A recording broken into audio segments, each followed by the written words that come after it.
Ola, chuses, como xa sabedes, Rosalía sacou un novo disco con moita controversia por parte dos fans de Malú. Neste novo álbum introduce moitas innovacións en temática e estilo. Mais do que o máis hosto é da introdución do humor como piar fundamental dentro da obra. E diso vou estar falando hoxe. E para seguir que coherencia visual, este vídeo obviamente ten que estar en vertical, non? Eso de facer cousas en panorámico xa é moi do 2010.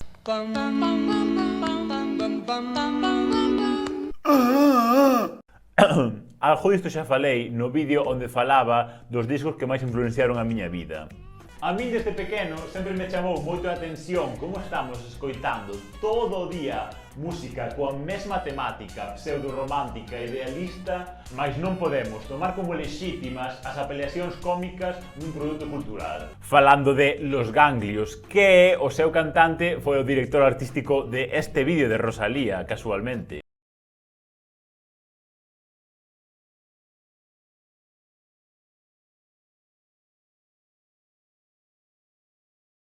Porque era a primeira vez onde víamos unha obra de Rosalía onde integraba o humor. Moitas artistas con proxectos artísticos sólidos ven o seu potencial éxito comercial deteriorado porque a súa obra non é tomada co peso e seriedade que estas merecen por introducir o humor como pesa desta. Acho que esta é a frase que máis veces repetí na miña vida, mais creo que teño que volver a repetir outra vez. O humor é unha cousa moi seria. For sure, it has personal point of view all the time. I feel like I haven't done that in the other albums. Also, they were much more serious, if that makes sense. And I think that in this one, I was like, I really want to find a way to allow my sense of humor to be present in this playfulness. album. Yeah, playfulness, exactly. Isto é un pouco o que se viu ca peza mestra que é Chicken Teriyaki. Patina aquí, chicken teriyaki. Patina aquí, chicken teriyaki. Tu gata quiere maqui. Mi gata en Kawasaki. Estando, neste caso, Rosalía exposta a unha audiencia xeralista que non sabe concebir este tipo de manifestacións artísticas coa rigurosidade que merece. Also, that's how I feel. I used to be a lot like that when I was a kid, and I was like, why did I forget that I'm very playful? So it's like, this has to be part of an album, if I'm making an album right now, and that's how I'm feeling. So what's your memory of recording that song at the Mercer? What springs to mind? Just having fun, just really laughing while I was writing lyrics, really laughing. Like there's irony in the lyrics.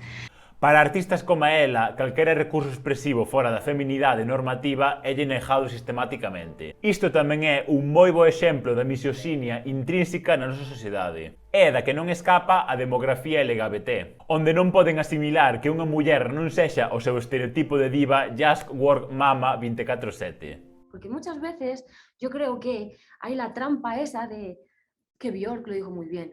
Las mujeres esperan que seamos femeninas y ya. Y no, yo no me niego. Es que me niego a eso, me parece que no tiene ningún sentido. Las mujeres somos muchas más cosas y entre todas ellas, maybe, femeninas. Rosalía tamén fala de que cando empezou o proxecto deste disco, ela pensaba en facer 4 obras distintas. Unha de baladas, unha de requetón, unha de flamenco... Ay, por favor, es que yo quiero hacerme canciones que me las pueda bailar con mis amigas. Pero luego pensaba, pero es que quiero que cuando se escuche a mi abuela el disco también le guste alguna canción y mi abuela se lo pueda disfrutar también. Claro. Pero espérate, que mi madre también tiene que poderle gustar y a mi hermana. Entonces yo pensaba, cada canción está hecha un poco también pensando en estas mujeres que me inspiran. Isto responde á imposibilidade de moita xente de poder conxugar todas as súas facetas vitais dependendo do contexto no que se atope. Esta parte de ti non encaixa neste grupo de persoas. Isto é visto como pouco profesional. Estás te rindo de min?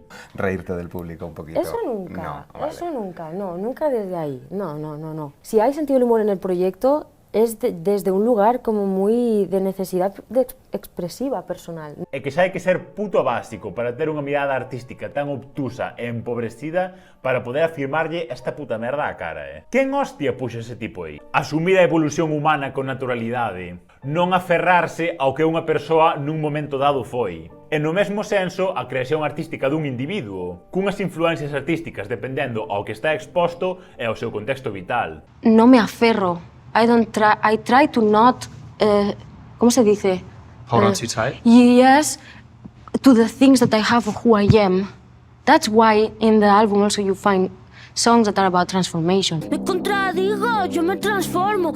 Yeah. I try to not Yeah. hold on too tight, not either what I have right now in this moment of my life, nor either the love that I get in this moment of my life, because I know those things change. You love to create hybrid energy. You love to take one thing and another thing and put it all together. That's a big part of what drives you. Exactly, exactly. A necesidade imperiosa de moita xente que non pode asumir a absurdeza natural de moitas cousas na vida, que busca unha explicación detallada a cada cousa que acontece nunha obra artística, en vez de asumila como o que é. My final thoughts on Motomami by Rosalía. Just cried for an hour and a half. I'm gonna cry again. There is not another artist that is as dynamic and vulnerable and heartfelt and honest and real and a bad bitch than Rosalía. Freak out. I literally, like, some of these songs, I heard the first note and I said, it's just like... Ah, e se estades a preguntar para vos que cal é a miña canción preferida do disco, obviamente, A, B, C, D, W, H, V, T, Z, esa. B de bandida, C de coqueta, E de expensiva, emperatriz enigma enterada, G de guapa, Q de que reinona. Ou sexa, a pachocha que hai que ter para meter unha peza así no medio dun disco. Z de zarzamora, o de zapateao, o de zorra tamén. E bom, se falamos dunha canción propiamente de cute desas. Mariposas sueltas por la calle. Bom, a verdade é que non farei moito da comicidade en sí, mas sí dos aspectos que máis me fascinaron desta obra. Que a ver, o de misturar e hibridar xéneros musicais está ben, mas cal é o contido da obra? Cal é a finalidade? La gente a lo mejor no sabe lo importante que es para mí el sentido del humor, en general en mi vida. Yo lo necesito y para escribir entonces a día de hoy digo, mira, pues ¿por qué no escribir una canción desde ahí? Hay letra, o sea, hay parte, frases que tienen un poco de eso, un poco de guasa. Bom, escoitade música de verdade, así, e non xustifiquedes o voso racismo e etnicismo cultural dicindo que o reggaetón é unha merda, vale? Válelo. Abure, se así, hueva, hueva, hue,